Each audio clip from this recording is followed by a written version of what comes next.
A'udzubillahi minasyaitonirrajim. Bismillahirrahmanirrahim. Assalamualaikum warahmatullahi wabarakatuh. Kita bertemu sekali lagi pada kali ini untuk kita habiskan tajuk zakatul amwal, pelajaran fiqh tingkatan 4. Baik, terlebih dahulu kita selesaikan kuis pada kelas yang lalu, iaitu tentang karim yang memeternak 5,000 ekor itik. Dan kita dapat tahu itik itu bernilai RM11 dan setelah dimiliki selama 12 bulan, adakah karim perlu membayar zakat? Dan soalannya kenapa? Baik, berdasarkan maklumat yang diberi, kita tahu jumlah pemilikan ataupun tempoh pemilikannya adalah 12 bulan, maknanya dah cukup haul. Dan kalau dinilaikan jumlah itik tersebut 5,000 ekor didarab dengan RM11, ia melebihi kadar nisab zakat emas, iaitu 15,762, yang mana nilai itik itu ialah RM55,000. Tinggal lagi, adakah karim ini memiliki binatang ataupun itik ini untuk tujuan berniaga ataupun bukan? Kalau nak kata bukan, atas sebab apa dia memiliki itik? Jadi agak timbul banyak persoalan. Tetapi kalau karim memiliki itik itu untuk diniagakan, maka secara umumnya dia kenalah bayar zakat, iaitu zakat perniagaan, bukannya zakat haiwan ternakan, kerana itik tak termasuk dalam jenis haiwan ternakan yang wajib dikeluarkan zakat. Itulah lebih kurang kesimpulan kepada kuis yang lalu. Baik, hari ini kita lihat perbincangan mengenai hikmah pensyariatan zakat harta. Ada 9 hikmah yang tersenarai dan kita perhatikan satu persatu. Hikmah pensyariatan zakat harta yang pertama ialah tathiru minasyuhi wa tazkiyatu linnafsi min hubbid dunya, iaitu zakat membersihkan diri dari sifat kedekut dan ianya menyucikan hati dari cintakan dunia. Dia mengajar kepada kita supaya kita ni tidak bersifat kedekut dan kita jangan memiliki sifat cintakan dunia, sehingga kan harta yang kita miliki itu kita nak mulut, kita nak simpan seorang-seorang. Sebaliknya elok jika dikongsikan dengan orang lain.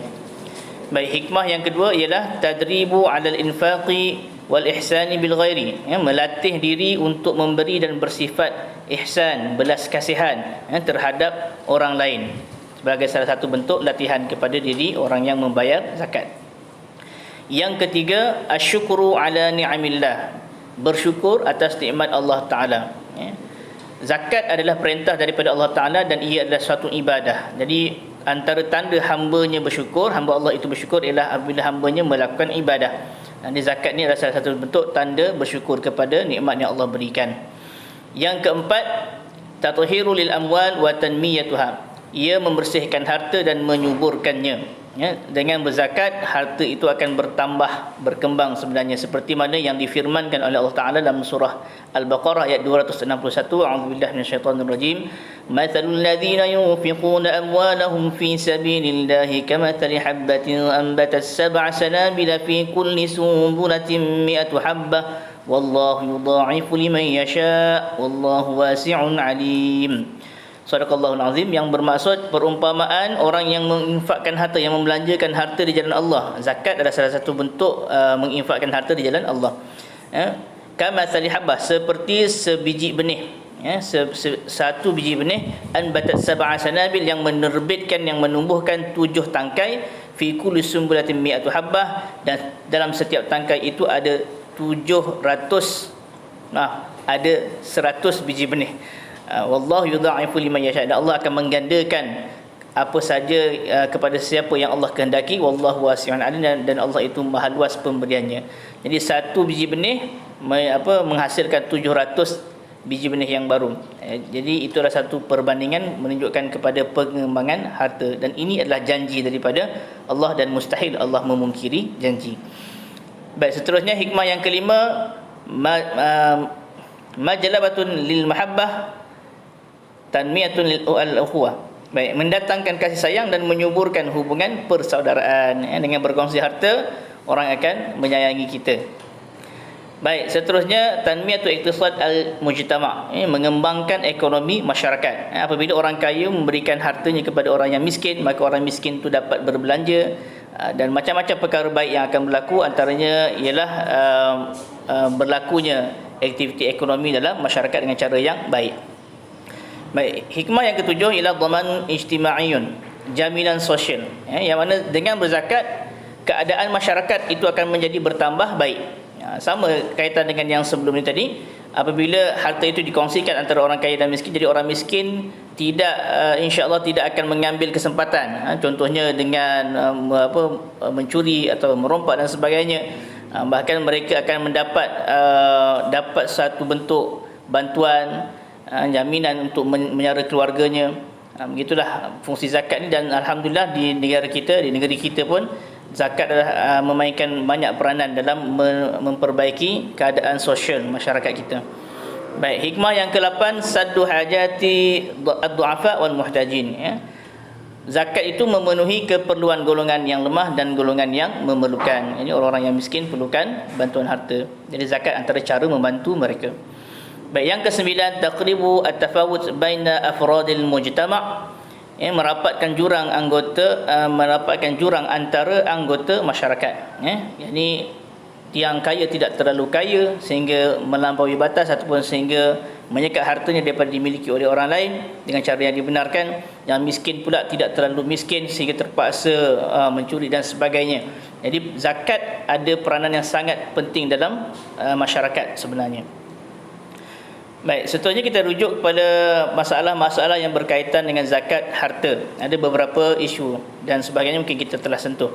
Baik, yang pertama sekali ialah zakatu ad-dakhli, zakat pendapatan.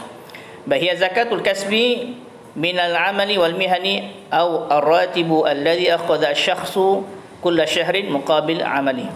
Iaitu zakat daripada penghasilan yang dihasilkan daripada pekerjaan, tugas atau gaji yang diperolehi pada setiap bulan sebagai balasan kepada pekerjaannya. Pendapatanlah, gaji ke upah ke apa-apa bentuk pendapatan, yang mana kalau ia mencukupi haul dan juga nisab, maka wajiblah zakat. Nisab zakatnya adalah 85 gram emas dan kadarnya adalah 2.5%. Haulnya samalah 12 bulan. Untuk orang yang berpendapatan tinggi, kalau nilai pendapatannya setelah ditolak keperluan-keperluannya yang asasi, kalau ada lebihan, maka disitulah akan ada kadar zakat pendapatan. Baik, seterusnya yang kedua, zakatu al-muddakhirat, yakni zakat wang simpanan. Al-muddakhir huwal mal, al-muddakhar huwal mal al-fa'id min ad-dukhli. Simpanan itu ialah harta lebihan daripada wang pendapatan. Bukan wang pendapatan, silap saya. Wang pendapatan. Yang kedua, wahia adz-dzahab wal fiddah wal awraqil maliyah. Ianya adalah harta-harta seperti emas, perak dan juga wang kertas yang tersimpan yang tidak digunakan, atau ada disimpan di dalam bank ataupun di mana-mana tempat lah. Jadi dia akan dikeluarkan zakat. Kalau emas memang ada, kalau perak memang ada. Tetapi kalau duit ataupun wang ringgit, adakah dikenakan juga zakat? Ya, kerana dikenakan zakat juga kerana ia dikiaskan atau disamakan dengan emas dan juga perak. Kadar dan haulnya samalah juga dengan zakat emas dan perak. Baik, seterusnya zakatul ashum was sanadat, zakat saham dan bond. Saya ringkaskan, saham itu ialah hak pemilikan secara unit tertentu daripada modal yang besar bagi syarikat saham. Setiap unit saham adalah bahagian yang sama bagi modal tersebut. Maksudnya dia satu bentuk harta tetapi dalam bentuk saham. Orang yang berkongsi modal lah begitu. Kalau nilai sahamnya tinggi, banyak, maka layak dikenakan zakat. Sementara bond pula ialah dokumen perjanjian bertulis daripada bank, syarikat atau kerajaan kepada pemegangnya dengan membayar sejumlah hutang pada masa tertentu dengan imbalan faedah yang tertentu. Jadi menunjukkan orang yang memegang bond itu memiliki harta, tetapi dia meminjamkan hartanya kepada pihak yang ada perjanjian dengannya. Maka kadar zakat kedua-duanya adalah 2.5% daripada jumlah yang kalau cukup kadarnya maka kenalah dizakatkan. Baik, berikutnya zakat ad-dain. Betulkan sebutannya ad-dainu, bukan ad-din. Kalau ad-din maknanya agama, ad-dainu maksudnya hutang. Baik, hutang ni ada dua jenis. Yang pertama ad-dainu al-marjuul ada. Hutang yang diharap dapat dibayar.